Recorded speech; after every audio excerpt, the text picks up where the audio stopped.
Good morning, or depending when you're watching this, good afternoon, good evening, or good night. My name is Ross, and as always told, out of Voice Radio. So today, we're going to be looking at a new Articuno card. And I'll tell you what, ladies and gentlemen, if you're a fan of Articuno, you should be on a little bit of a high right now. We've got the new promo coming, which I like quite a lot. 2 water, 1 colorless, 100 damage, flip a coin if heads, the defending Pokemon can't attack next turn. That's a fun little card. And let's not forget that in all of these wall decks, people are generally playing one Articuno GX along with a single Rainbow Energy so that they can use Cold Crush GX to stop any Pokemon that tries to just pile damage on to knock out your big walling Pokemon. And now we've got a new Articuno coming in Team Up, and the question is it actually any good? Well, our translation comes from the lovely David Hochmann over at limitlesstcg.com/translations. And to begin with, the basics aren't looking good. 110 HP it's fairly low. It's not amazing. I mean, it's fine, but it's not great. The weakness to lightning kind of sucks because electro power. And, I mean, Jolteon GX is like one of the best Pokemon in the format in Japan right now. Weakness to lightning, not great. I do like the resistance to fighting, and hence Buzzwole. That's rather nice. But I don't like the retreat cost of 2. It means you can't use Escape Board to get free retreat, and as we're going to see, that kind of sucks. The good news is, being a water Pokemon, we have access to Aqua Patch to get yourselves a little bit of extra energy. Plus, we've got Quagsire to move your energy, more on that in a moment, and Brooklet Hill to search yourself out, as well as hitting weakness on Blacephalon, which is one of the very best Pokemon in the format at the moment. But as always, it's the ability and the attack with which we are primarily concerned. And the ability here, Blizzard Veil.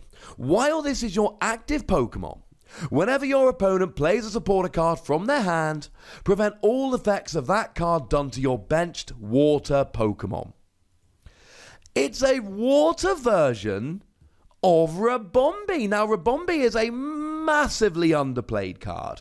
A Pokemon for whom I'm going to be doing a video in the not too distant future, at which stage I'll tell you more about it and why it's such a redonk card. This is not Ribombee, but it's not a million miles away.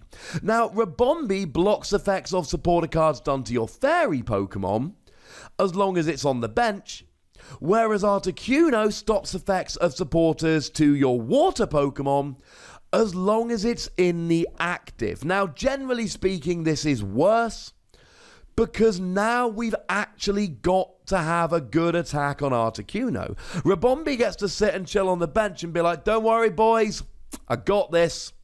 Whereas Articuno has to be in the active and be your main attacker, which is a little bit of an issue. The attack is not spectacular, but we'll get to that in a minute, don't worry. Although, as always, I put timestamps in the description nowadays, so if you ever want to flick to a particular attack ability, whatever, do make sure you use the timestamps in the description. Obviously, I'd rather you sat there and soaked up and enjoyed the entire video start to finish, but I know some of you are busy people, and I don't begrudge you doing so, which is why the timestamps are there.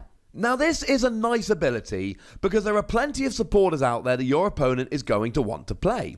So, Guzma is probably the most obvious one here. Guzma will not work. Now, the rule is very simple. If they want to use a Guzma on a benched water Pokemon, the whole thing fails. Guzma, you drag a Pokemon active and then you switch. So if they try and drag a Quagsire into the active, they can't because of Articuno, which means they cannot switch because the switch comes after and is therefore dependent on dragging a Pokemon into the active. So they can't even use it as a switch. They've got to attack the Articuno, and if you've managed to strand a Pokemon in the active with which they can't attack, well, that just gives you a huge advantage now, doesn't it? But Guzma's not the only thing we're going to be stopping here. Something like Faber, which your opponent might use to try and get rid of your tools or energy, won't work. Now, something like Team Skull Grunt, whose effect is on the player and their hand rather than the Pokemon, that will work just fine, but it will stop your opponent using stuff like Guzma and Faber that they may otherwise want to. Plumeria is another one that sees play, although as we're going to see, Energy Denial is not a great idea against this Articuno. So actually, this is a really nice ability. It is an ability which is going to lower your opponent's options and is going to force them to try and take out your Articuno in the active. The question is, how good is Articuno as an attacker? And the answer is, not great. Not terrible, but not great.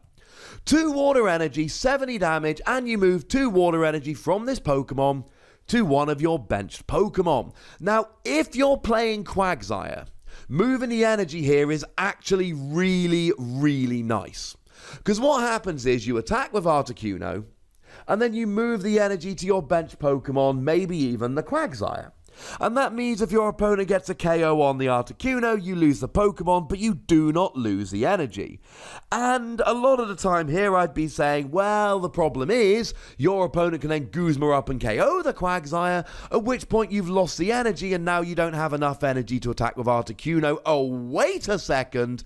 That's not a legitimate concern here, because they cannot use Guzma because of Articuno.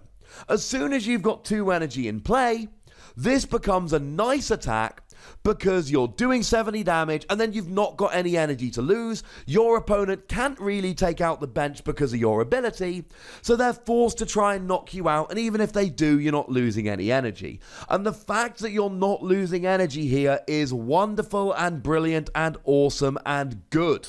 Although, as I've said, you've got to play Quagsire. Quagsire means that when you've got Articuno ready, you play an energy, you Aqua Patch onto anything on the bench, as long as it's water, maybe even Quagsire, move an active using Quagsire, which means you can get Articuno going in a single turn.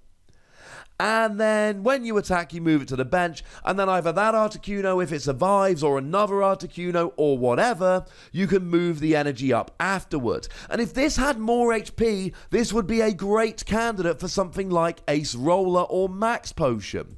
Because what you could do is when you attack, you essentially lose all your energy, but you don't lose it, you can get it back next turn. Meaning that Max Potion and Ace Roller don't really have any downsides, and then you can just move the energy back up next turn ready to attack. But you've only got 110 HP. There are plenty of Pokemon that will get fairly easy one-hit KOs. And that's where we fall down with Articuno. It is a Pokemon that gets rid of their energy but can get it straight back, which is great if you've got lots of HP, but you don't. It's got an ability which forces your opponent to take down Articuno, which is great if you're doing lots of damage and trading well with them, but you're probably not. Now, 70 damage with a choice band goes up to 100, which means against Blacephalon, yay, one-hit KO. But you should still be pretty much 2-hit KOing anything else. Now, you will need Shrine of Punishment, but against non-GXs, you're doing 70, that's 140 over 2 turns, and your average stuff like Granbull, etc. will be going down. There'll be the odd thing like Solgaleo Prism Star, which doesn't, but generally speaking, you'll be 2-hit KOing non-GXs, and GXs with a choice band, you 2-hit for 200, and something like Lycanroc and below goes down, but you've got Shrine of Punishment to pick up the slack. And if they're not one-hit KOing you, you heal and you're good. And even if they are, you get to recover your energy. The problem is you're 2-hit KOing. And if you want to make good use of this ability, you've got to be in the active. So, quite frankly, if you're not being one-hit KO'd, this is awesome. Because you've got healing, because you're not losing energy when you are KO'd, and because you're 2-hit KOing almost anything. But if your opponent can one-hit KO, you're 2-hit KOing almost anything. Which means you're losing the prize race, ladies and gentlemen. You're losing the prize race. And it doesn't matter how good your ability is, and it doesn't matter that you're keeping all of your energy, because, and I've said this once or twice, but let me really state it for those at the back, you're losing the prize race. And that, I believe, is what keeps Articuno from being a top-tier card. I like Articuno. I love that you move the energy to the bench. To be clear, I only love this because Quagsire is a thing. But Quagsire is a thing, so it's fine. I love that you've got Brooklet Hill and Aqua Patch to get going in the early game. I love that you're hitting weakness against one of the best Pokemon in the format. I love that you're 2-hit KOing basically anything. But you got 110 HP. And there'll be plenty of things that are one-hit KOing you. And against things that are one-hit KOing you, quite frankly, I'm going to be giving this free Wassies because I do think there is utility here, and I do think this could be good against a bunch of decks, but I also happily acknowledge is the wrong word. I'm not happy, but I am content to understand that it is right, that if you're being one-hit KO'd, whoopsie doodle. And before we finish the video today, a quick little note that between me recording this video about Articuno and me getting around to actually uploading it, it has been featured in a deck that got second in a large Japanese tournament, and it was a Magikarp and Wailord Tag Team GX deck. I know, right? It seems to be just a really good turn 1 or 2 option, using Aqua Patch to accelerate energy to it, and then being able to just hit for 70, knowing that you're not going to have to lose any energy when it gets KO'd. So you can attack with it in the early game, and then when it goes down, you've had a turn or two to accelerate energy to stuff like Magikarp and Wailord Tag Team GX, and that is going to absolutely help. So quite frankly, this has already proven to be a good card, so yeah, bear that in mind when making your comment.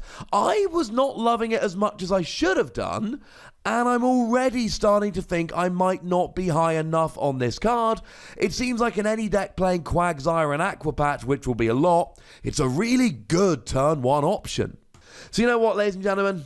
I've said enough about this. I think you need to tell me what you think about this. So let me know in the comment section. Go nuts, but please do remember the rules. Be nice, would ya? And then make sure you like this video, subscribe to this channel, follow me on Twitter at @TheWassie, and Twitch for some live action at twitch.tv/PTCGRadio. If you want to support the channel, get some bonus podcasts and all of that, head on over to patreon.com/PTCGRadio, where you can do exactly that. And do make sure you're checking out youtube.com/WassiePlays for some more Wassie action. But by far the most important thing, as always, is to look after yourselves until next time. Thank you very much for watching. My name is Ross, and you've been watching PTCG Radio.